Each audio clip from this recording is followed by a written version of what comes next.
स्तोत्रसंहिता 23. परमेश्वर माझा मेंढपाळ. दाविदाचे स्तोत्र.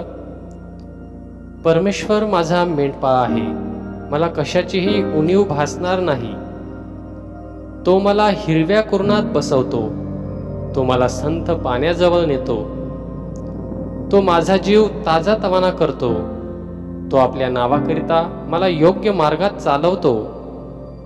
मी जरी अंधकाराने भरलेल्या दरीत चालत असलो तरी मला कसल्याही संकटाचे भय वाटणार नाही, कारण तू माझ्या बरोबर आहेस.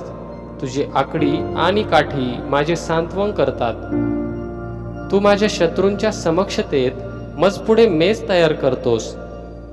तू माझ्या डोक्याला तेलाने अभिषिक्त केले आहे, माझा प्याला भरून वाहत आहे. खचित माझ्या आयुष्याचे सर्व दिवस हित आणि प्रेमदया माझ्या मागे चालतील आणि परमेश्वराच्या घरात मी अनंत काळ राहीन. आमेन.